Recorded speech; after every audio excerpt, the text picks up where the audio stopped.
आज इस विश्लेषण में हम डूबने वाले हैं विज्ञान कथा जैसी लगने वाली एक बिल्कुल सच्ची कहानी में। सोचिए, एक ऐसा विशालकाय जहाज जो समंदर में नहीं बल्कि आसमान की ऊंचाइयों में तैरता हो। ये अमेरिकन नेवी के इतिहास का एक बेहद अनोखा हिस्सा है, जहां इंसान की इंजीनियरिंग ने सीधे आसमान पर राज करने की एक बहुत ही साहसिक कोशिश की थी। यह सिर्फ एक मशीन की बात नहीं है, बल्कि इस बात का सबूत है कि हमारी कल्पना की उड़ान कितनी ऊंची हो सकती है। अब यहाँ एक बहुत ही दिलचस्प सवाल दिमाग में आता है। आसमान में उड़ते हुए किसी ढांचे पर छोटे विमान आखिर कैसे उतर सकते हैं? ये तो एकदम गुरुत्वाकर्षण के नियमों को सीधी चुनौती देने वाली बात है। जमीन या समंदर पर रनवे बनाना तो समझ आता है, लेकिन हवा के बीचों बीच एक विमान को लैंड करवाना, ये पूरी तरह से एक अलग लेवल की इंजीनियरिंग है। फिर भी एक वक्त था जब इस असंभव लगने वाले आइडिया को हकीकत बनाने की पूरी तैयारी हो चुकी थी। भाग 1, उड़ते हुए किले का सपना, यानी फ्लोटिंग फोर्ट्रेस। इस अभेद्य बेस को बनाने के इस हैरत अंगेज सपने की शुरुआत हुई थी साल 1929 में।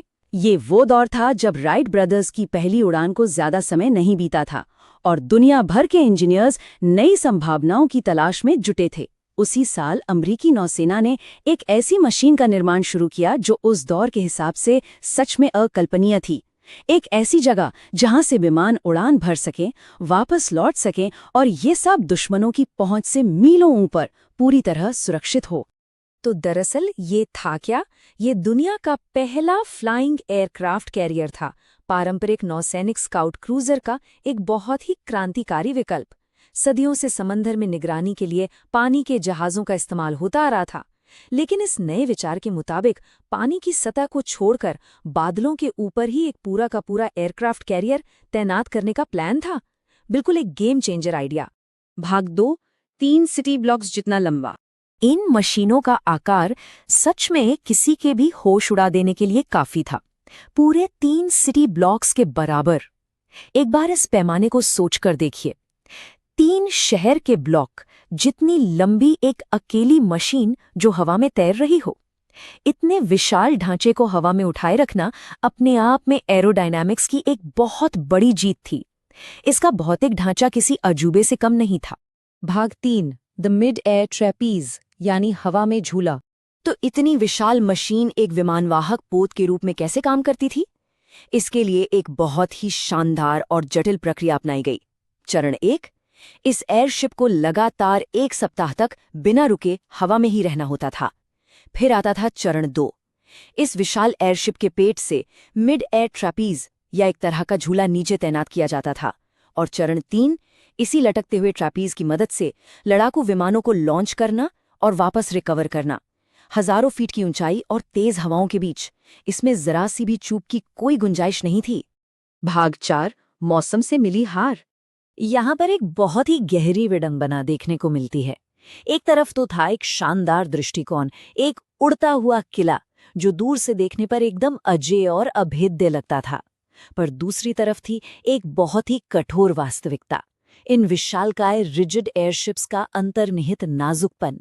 जो चीज कागजों पर एक मजबूत किले जैसी दिखती थी, वो असल जिंदगी में मौसम की मार के सामने बहुत ही कमजोर साबित हुई। तो आखिर इस प्रोग्राम को अव्यावहारिक क्यों माना गया?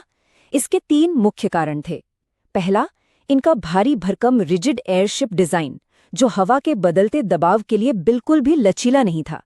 दूसरा, इनकी संरचना का अंतर्निहित नाजुकपन। और तीसरा, जो सबसे निर्णायक साबित हुआ, हिंसक मौसम के प्रति इनकी अत्यधिक संवेदनशीलता। तेज तूफान या हवा के झटके ये मशीनें बिल्कुल सहन नहीं कर पाती थीं, जिससे दुर्घटनाओं का खतरा बहुत ज्यादा बढ़ जाता था। इस पूरे प्रोजेक्ट का अंत एक अटल सच्चाई के साथ हुआ। स्रोत सामग्री से लिया गया यह एक वाक्य पूरी तस्वीर साफ कर देता है। हिंसक मौसम में रिजिड एयरशिप्स के अंतर्निहित नाजुकपन ने अंततः उन्हें अव्यावहारिक बना दिया। बस यही वो क्रूर सच्चाई थी जिसने नौसेना के इस बेहद साहसिक प्रोग्राम पर हमेशा के लिए विराम लगा दिया।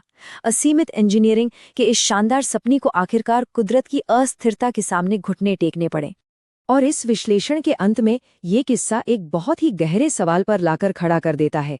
क्या मानवीय महत्वाकांक्षा अक्सर प्राकृतिक दुनिया की वास्तविकताओं से आगे निकल जाती है? तकनीक के दम पर आसमान को मुट्ठी में करने की कोशिश तो जरूर की गई, लेकिन अंत में प्रकृति ने अपनी ताकत का एहसास दिला ही दिया। ये विमानन इतिहास का एक ऐसा पन्ना है जो हमें ये सोचने पर मजबूर करता है कि इंसान की असीमित कल्पनाओं और प्रकृति के कठोर नियमों के बीच की रेखा आखिर कहाँ खींची जाती है।